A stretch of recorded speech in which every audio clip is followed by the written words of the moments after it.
Hi, I hope you're having a wonderful Sunday. Today, I want to take a look at the importance of women all across the globe. How do women like you make an impact on today's society?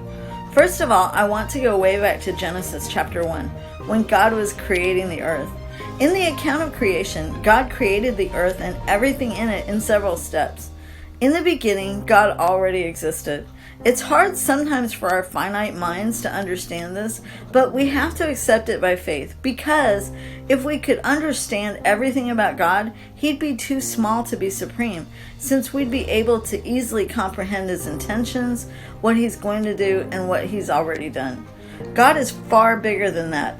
So of course, there's a lot we have to take by faith, which is good, because according to Hebrews 11 verse 6, without faith, it is impossible to please God. Let's take a look at the biblical account of creation. If we read Genesis 1, it says in 4 different verses that what He created was good. In Genesis 1 verse 31, speaking in general of all creation, He called it very good. It wasn't until after the creation of Adam that He saw a problem. In Genesis chapter 2 verse 18, He said, "It is not good for the man to be alone. I will make for him a suitable helper." My female friends and I have often kidded that of course Adam was created first. God always does a rough draft before He moves on to the final masterpiece. The reality was that he was lonely without a mate, and it would have been impossible to propagate the human species. He needed someone intuitive to complete his intellectual side. He needed someone soft and gentle to complement his rugged nature. He was amazed at how gorgeous she was. In Genesis 2 verse 23, He called her flesh of my flesh and bone of my bones. She had been formed from one of His ribs, literally formed from His side to be by His side. And of course, she was created while Adam was asleep. When he woke up, there she was in all of her beauty, with a look that said, "I'm in charge." He was blown away by her, but didn't understand how incredibly complex she was, intellectually and emotionally.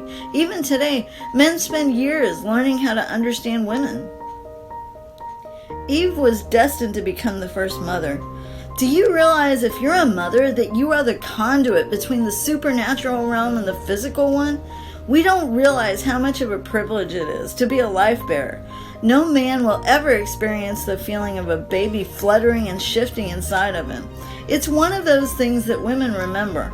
I recall exactly the first time I felt my firstborn baby move. I had walked down the long dirt roads in Kilmichael to where our mailbox was. I pulled out the mail and headed back up the driveway when I felt it. That first definite little kick. I was in awe. I stood there for a minute to see if she'd kick again. She didn't, but halfway up the driveway, she did. I was so excited. Mothers, you are literally raising the future leaders of this country.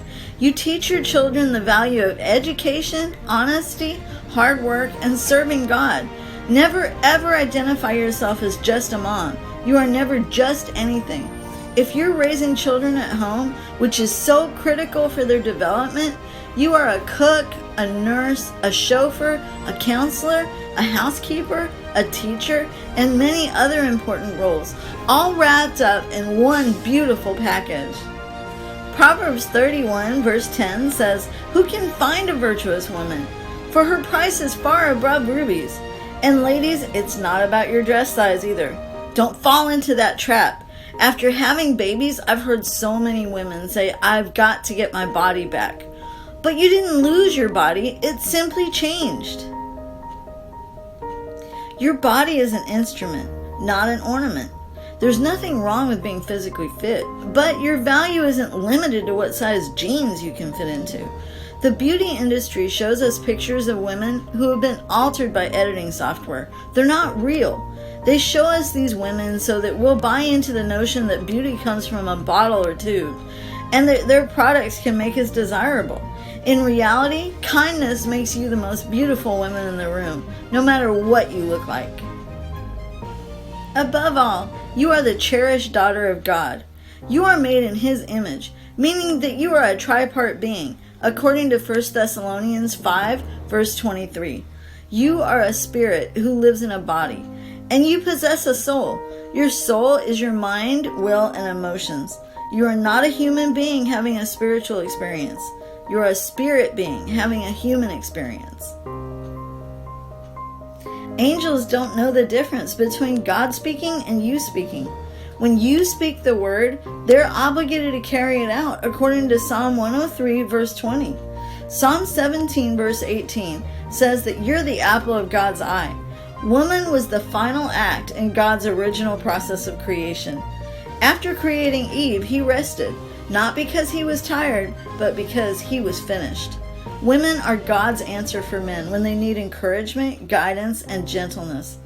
We can be tough too, without being overly abrasive. We can be a supervisor at work and run a tight ship, but at home as women, we can be a hand of steel wrapped in a soft velvet glove. We're special that way. Have a super week. See you next time on Kitty's Video Devotionals.